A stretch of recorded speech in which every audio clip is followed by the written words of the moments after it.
Does the honourable member want to leave at this stage? Just understand, I want to hear the question because it's very important that I do hear, because I may have to make a judgment. So I don't need any more shouting. I know they don't like it, Mr. Speaker, but I haven't said anything that's not true, have I? So perhaps they should get off their high horse, stop making stupid jokes, and why don't we talk about student loans? Policies that may have been fine for 2012 with low interest rates are not fine for 2026. The fact is, graduates are paying more, not less. On Monday, the schools minister was asked on the BBC why Labour furs the repayment thresholds.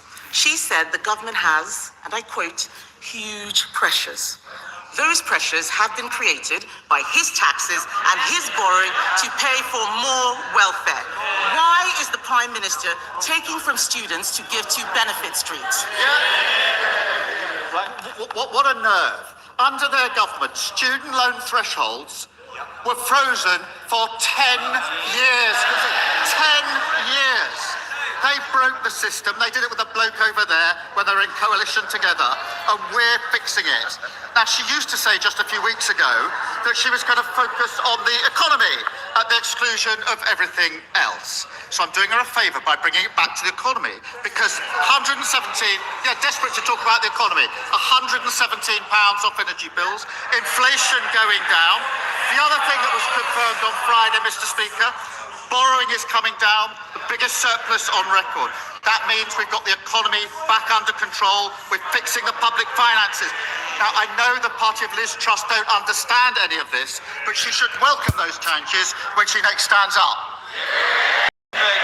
Mr. Speaker, he says they're fixing the student loan system. How? He wasn't even talking about this until I raised it. The fact is, those policies... And it goes for the row as well. Church Select Committee expects a standard, not to shout somebody down. Mr. Speaker... I don't need any back chat. Thank you, Mr. Speaker. He's only talking about student loans now because I raised it. He says they're fixing the problem. The fact is, he's not. Why is it that I'm willing to ditch old Conservative policies that don't work and he wants to keep them? He's not going to do anything about it at all. On Monday, they voted to increase benefits yet again. The fact is, he is taking money out of the pockets of graduates and giving it to people who are not working. It is not fair. It is not just that he is saddling graduates with debt. It's not just that he is saddling graduates with debt. Yesterday, the Bank of England, yes, where she used to work in customer services. Yesterday, the Bank of England... Yesterday, Mr. Speaker, the Bank of England said that his policies are fueling youth unemployment. That's not us, that's the Bank of England. For the first time ever, youth unemployment is now higher here than it is in the EU.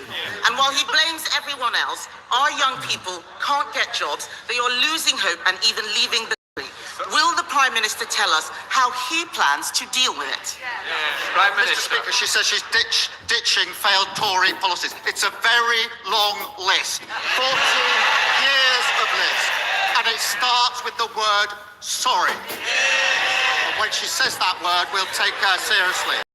But Mr. Speaker, she talks about the Bank of England. The Bank of England have reduced interest rates 6 times. We've seen the fall in energy bills. Inflation is coming down. Borrowing is coming down. She hasn't welcomed any of that. I know she wanted to talk about the economy. She wants to talk anything other than the economy. Perhaps she'll welcome the surge in retail as well. People are spending more in our high streets because of the action that we took. Wages boosted for millions of workers, opposed by the party opposite. Free breakfast clubs, opposed by the party opposite. Free childcare, opposed by the party opposite. Every measure we're taking to improve the economy, what do? They oppose it. Mr. Speaker, he is desperate to talk about the last government so that he can distract from the mess that he is making now. The fact is, he is the Prime Minister today. This is a man who got legislation in to fix his own pension, just him, no one else's. He won't sort out student loans for other people. He has no plan to get young people into work. He has no plan to help graduates get out of the debt trap. They can complain as much as they like. These are facts. 411 MPs and not a single one of them has any imagination. We are the ones doing all the thinking. Yes, he has already...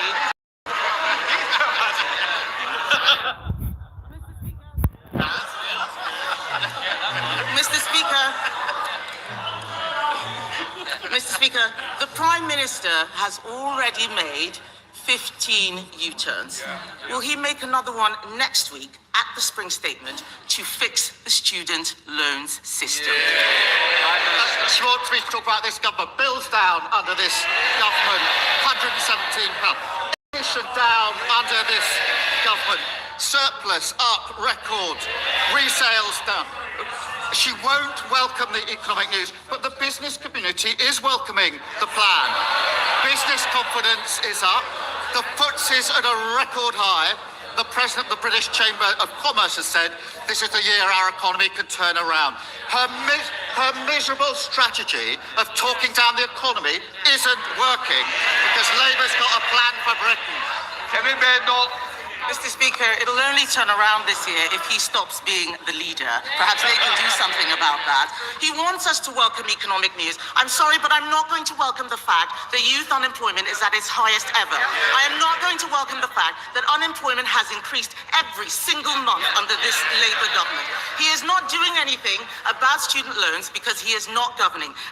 Governing because he cannot govern. He is distracted by Labour scandal after Labour scandal. Mr. Speaker, even today now, there is an inquiry into the Inquiries Minister. That is all that they have offered since they came in. The defining moment of this man's premiership will not be breakfast clubs. It will be the sight of the man he appointed as a to Washington just last year getting arrested. No wonder they're calling themselves all sorts of things. He needs to stop moaning about us and start fixing his useless government. Why should the country have to put up with 3 more years of this? Yet again, she showed why she is so utterly irrelevant. Harping from the sidelines, trying to talk down the economy. Hello. Please, I want to hear the question, so do your constituents. Prime Minister. All she does is cart from the sidelines, talk the economy down, talk the country down. In the meantime, because of our work, what is happening? Energy bills down, as announced this morning. Inflation down. Borrowing down. And what's up? Retail spending is up. Investment is up. Business confidence is up. That's the difference a Labour government makes. Thank you, Mr. Speaker. Residents in Stanley, in my constituency, are very excited about having their say on how to spend the £20 million of Pride in Place funding that Stanley South has received as one of the 250 most deprived neighbourhoods in the country. There are other villages and areas in North Durham that are too small to qualify for Pride in Place at the moment, but also urgently in need of investment. For instance, Grange Villa, New Kyo and the Avenues area of Chesley Street. Will the Prime Minister consider an additional wave of Pride in Place funding to target smaller, more concentrated areas of deprivation? Well, I thank him for that, and I know how meaningful Pride in Place investment is to his constituents. We're backing communities with the funding and the powers they need to invest in their priorities, which is unleashing jobs, growth and opportunity.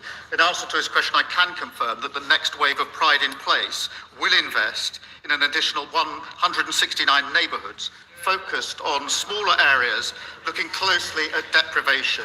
We're reversing the austerity that ripped the heart out of our high streets and our communities and giving local people a real say over how money is spent. Leader of the Liberal Democrats, Sir Ed Davey. Can I join the Prime Minister in congratulating Team GB on our most successful Winter Olympics ever? And can I also join him in solidarity with our Ukrainian allies and friends after 4 years of them resisting Vladimir Putin's war? Mr. Speaker, the former Prime Minister, Gordon Brown, has raised deeply shocking concerns that Jeffrey Epstein may have used British airports and even RAF bases to traffic young women and girls in and out of our country. This is appalling. The Prime Minister knows that I agree with Gordon Brown that there needs to be a full public inquiry into all this. If he doesn't agree with Gordon Brown, will he, at the very least, commit to releasing the flight logs and related documents? Will he wait for the House to force the government to do that? Prime Minister. Well, I think it's important to appreciate there's obviously a police investigation going on. And I think it's right, and I'm sure he agrees with this, that that has to go wherever the evidence takes it. And we have to let that investigation run its course before we're deciding what next action needs to be taken. Go ahead, David. I think we all agree that police investigations should take priority, but that doesn't rule out a public inquiry, and it certainly doesn't rule out releasing the flight logs, which I think really should be. Mr. Speaker, on a different note, it's been revealed that the trustee of William Blake House, a care home for adults with profound disabilities, embezzled £1 million. There are very few homes in the country which offer this sort of care, and now it faces closure. As a father of a disabled son myself, can I tell the Prime Minister this situation is one of my worst nightmares? It's one of the worst nightmares of many parents with disabled adult children. The families of the residents have put forward a rescue plan to take over William Blake House and run it themselves. It will require HMRC resolving the debt issue and the Charity Commission to appoint an independent board. So will the Prime Minister meet with the families and back their plan?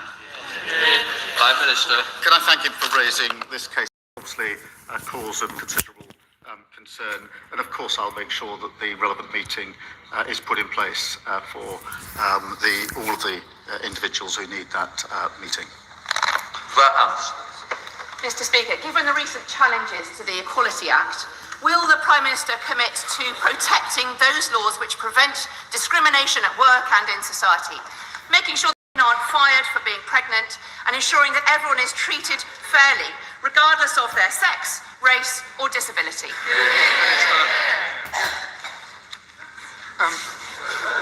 Mr. Speaker, I'm proud of the Equality Act that was passed by the last Labour government. We will always fight for working people, and compare that to reform, who want to go back to the dark days where people can be discriminated against because of who they are, ripping up protections for workers and renters, and ending the right for grieving parents to take a few days off work if the worst should ever happen to their child. But Mr. Speaker, I also have to raise this. A death threat was shared by Reform's Deputy Council Leader in Lancashire against the brilliant member for Bolsover. It said she should be shot. When death threats were made against the member for Clacton, I stood at this dispatch box and condemned them outright.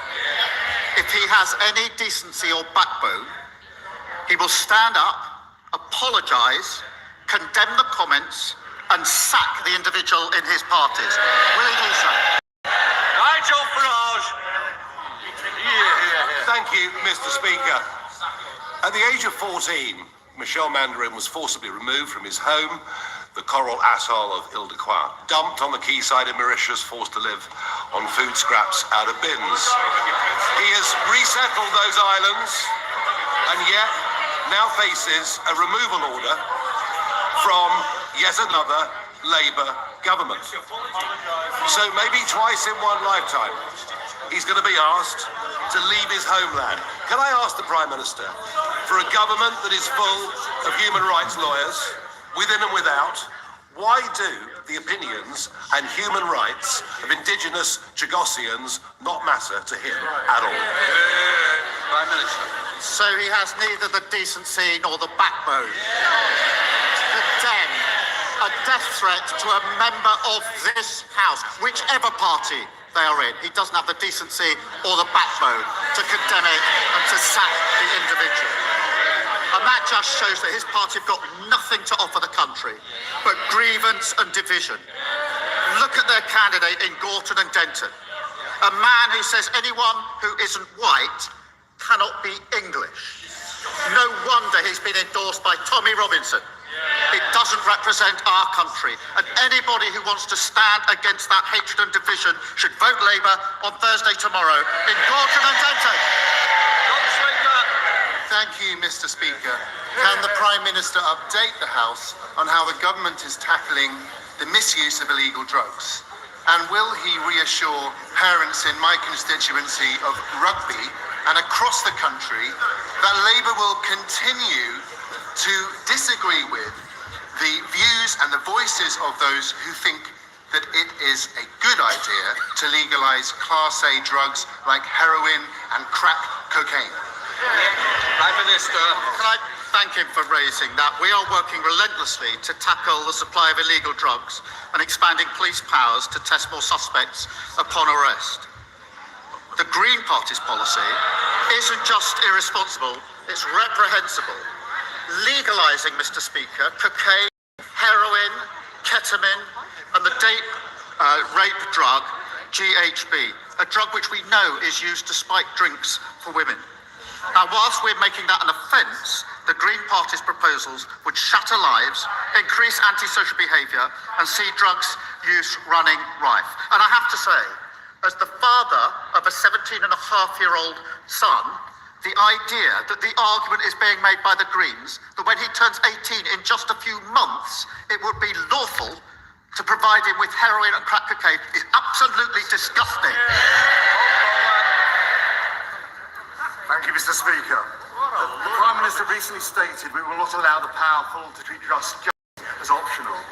He was talking about Epstein's enablers. But my constituent, who uses the pseudonym Isabella, has asked me to ask the PM whether his words also apply to those who assisted Britain's Epstein, the handmaid Al Fayed. A monster who, with others, abused her and hundreds of other women and girls in a human trafficking scandal that the Met, unlike the French authorities, are still refusing to treat as such. So will the Prime Minister ensure sufficient resources are committed to fully investigating this multi-perpetrator, multi-jurisdictional, multi-decade trafficking outrage and meet with Isabella and her fellow victims to understand the terrible scale of this shocking crime? Well, can I thank you for raising this really important case on behalf of really important victims, and I'm sure the thoughts of the whole House are with those victims. Every report of sexual offence should be treated seriously, every victim should be treated with dignity, and every investigation should be conducted professionally. The Safeguarding Minister is meeting the victims, and I will make sure that his constituent is part and included in those meetings. If he gives me the full details, I'll make sure that happens. Imran Hussain. Thank you, Mr. Speaker. And we have all heard the horrific news that a man at Manchester Central Mosque last night, in this, the holy month of Ramadan, carrying weapons, including a hammer, a knife, and an axe. Mr. Speaker, violent and Islamophobic attacks against the Muslim community are becoming far too frequent in our country. Prime Minister, is it not the case that every single politician in this place, and I mean every politician, especially that lot over there. Yeah. Mr. Speaker, they may nod their heads, but this morning we could have woken up to a horrific terrorist attack, killing innocent Muslim worshippers only for being Muslim. Yeah. Prime Minister, is it not the case that every single politician in this place and every single journalist has a responsibility to stop fanning the flames of hatred against the Muslim community? Minister. Can I thank him for raising this really important case and tell him that I share his deep concern and the deep concern of the community over the incident at Manchester Central Mosque, particularly during the holy month of Ramadan. And we will not and must not relent in the fight against anti-Muslim hatred. We must not. Mr. Speaker, I remember visiting Peacehaven Mosque in the wake of the awful attack there. And when I did, I committed £40 million to protect mosques and community centres. It's a shame that we have to do that, but we do have to do it. And we're establishing a new fund to monitor anti-Muslim hatred and support victims. And I want to reassure my honourable friend and the House that we will fight hatred and protect freedom of worship in this country. Miller. Thank you, Mr. Speaker. Bicester is one of the fastest growing towns in the country, but the town will be cut in two when rail services start between Oxford and Cambridge and the London Road level crossing closes. Campaigners were ignored by the Conservative administrations for over a decade, but today we're in touching distance of a solution. East West Rail has a detailed plan for an underpass, the Rail Minister's fully engaged, we have financial support from the County Council, and thousands of local residents have pledged £1 to go underground. So can the Prime Minister now confirm that the government will back the plan and keep London Road open? Minister. Thank him, and I know he shares our support for East West Rail, which is a vital project that will deliver better journeys to thousands of jobs and unlock up to 100,000 new homes. I agree that access to Bicester must be maintained. Access to Bicester Village must be maintained, my children say, as well. And I think the company have put forward two options on replacing the crossing, and I'll reassure him and his constituents that they will have the opportunity to express their views during the consultation iteration, what would work for them. Thank you. Thank you very much, Mr. Speaker. The regeneration of the Belper Mills, a large site with buildings, including Grade 1 listed ones dating from the start of the Industrial Revolution at the heart of the East Midlands' only UNESCO World Heritage Site, took a significant step forward last week when planning permission for its redevelopment and conservation was finally granted. The government wants to provide more housing, rightly so, and sites like this, though while very challenging, provide a very important opportunity to support that aspiration and share our national story. Can the Prime Minister tell me what support the government is giving to regenerate at-risk listed buildings, and whether we are delivering support to train construction workers in heritage building techniques? And can I ask him to take a personal interest in the Belper Mills because it is an internationally significant site? Thank you for raising this, because restoring Belper Mills is not just about delivering the housing his constituents want, but about restoring an iconic World Heritage Site in the East Midlands. We're investing over £1.2 billion in skills, supporting apprenticeships, including courses focused on heritage construction, and recruiting 60,000 more construction workers and backing new technical excellence colleges, so we have the workforce to build the homes the country needs.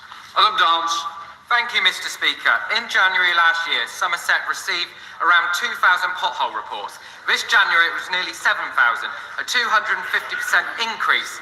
I recently stood on the Fossway in my constituency where one resident had blown a tyre and another one was checking the damage under his cars. Families and small businesses are paying the price. Rural counties like Somerset have some of the largest rural networks in the country, yet funding does not reflect that reality. Will the Prime Minister commit to fairer funding for rural areas so we can properly maintain and resurface our roads rather than constantly patching them up? Prime Minister. Well, I thank him, and I know how important it is that we fix the crumbling roads that we inherited from the party opposite. His county council will receive over £225 million as part of our £7.3 billion investment to tackle potholes. We're also implementing tough new standards, so councils have to prove they're fixing the roads properly, and delivering £78 billion for councils to ensure they can deliver excellent local services. Thank you, Mr. Speaker. In 2024, 2.64 million animals were used in the UK in medical experiments. As chair of the all-party group in phasing out animals in medical research, I think it's important to note that an estimated 92% of drugs fail in human clinical trials, even though they have passed preclinical tests, including animal tests. Innovative non-animal research methods are increasingly available and provide viable alternatives. Whilst I very much welcome our Replacing Animals in Science strategy, for this to be meaningful, a robust implementation timeline must be set. I ask the Prime Minister to consider that we lead the way and start by introducing an immediate ban on the use of dogs in these often horrific experiments. Well, can I thank her for her dedicated work on this, and we are committed to phasing out animal testing wherever possible. Last year's strategy, backed by £75 million, will accelerate new alternative testing methods. Alongside banning puppy farming and introducing stronger standards for zoos, we're ensuring the UK is a world leader in animal welfare. Bobby Moore. Thank you, Mr. Speaker. In 2014, a man in my constituency was ambushed, violently beaten with a pickaxe handle and left lying in the street with serious injuries. At the time of the action, the judge called it a brutal attack. Mr. Speaker, many constituents have contacted me to express their concern that the perpetrator of this attack is still a sitting Labour councillor in Keighley and was recently pictured celebrating an election with convicted crack cocaine and heroin dealers. Prime Minister, on behalf of all victims of serious crime, will you, as the Labour Party, ensure that Councillor Mohsen Hussain is not permitted to stand in the local elections this May? Prime Minister. I will look into it straight away and give him a full answer. Sir Edwards. Thank you, Mr. Speaker.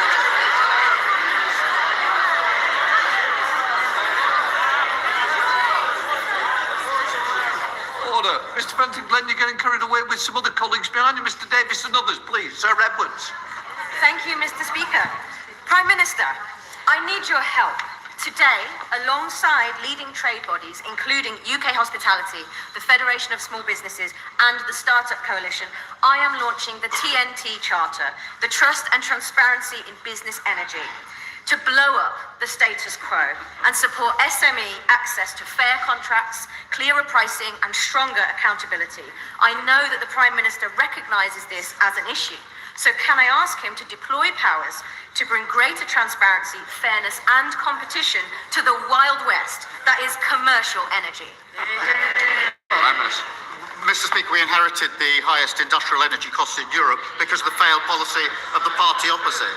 Our British industry supercharger is cutting bills for major industries, but she's right to champion the SMEs as well. I can confirm we will appoint Ofgem to regulate and stamp out exploitation by third-party intermediaries, helping to reduce bills, and I'll make sure that she gets a meeting with the ministers to discuss the issues that she's raised with me. Stephen Guth. Mr. Speaker, even the embarrassingly loyal Scottish Labour Party seem to have lost confidence in the Prime Minister. Can I say to the Prime Minister, please don't let that put you off coming and campaigning in Scotland on your government's record. But can he tell us, why is it that those who are so close to him have abandoned him, given the government's record? Prime Minister. I remember when they used to sit down here, didn't they, before the election, Mr. Speaker, and now they sit up there because we won the general election in 2024 with a landslide majority. Thank you, Mr. Speaker. From this April, Springside Special School in Rochdale will open its first ever free breakfast club. That's a big change enabled by this Labour government, and one that the head teacher, Mrs. Fierro, said will make a big change to all the parents and children at her school. But Rochdale's growing popularity and growing population desperately needs a new secondary school. So will the Prime Minister arrange with me to have a meeting with the DFE to get our secondary school over the line to help all children in mainstream and in SEND get more provision? Well, we're determined to halve the disadvantage gap and give all children the best start in life. I'm delighted to see a free breakfast club opening in his constituency in Rochdale. Our actions will lift over 500,000 children out of poverty, and the party's opposite policy is to say they'd plunge them straight back into poverty, which is disgraceful. And through our actions to reform the SEND system, we'll create an inclusive system so that every child can go as far as their ability and talents will take them. Roger Gale. Mr. Speaker, you will recall that some months ago I asked the Prime Minister why, as the Director of Public Prosecutions, he did not bring charges against Mohammed Fayed for rape and for assault. And the Prime Minister replied that this did not cross his desk.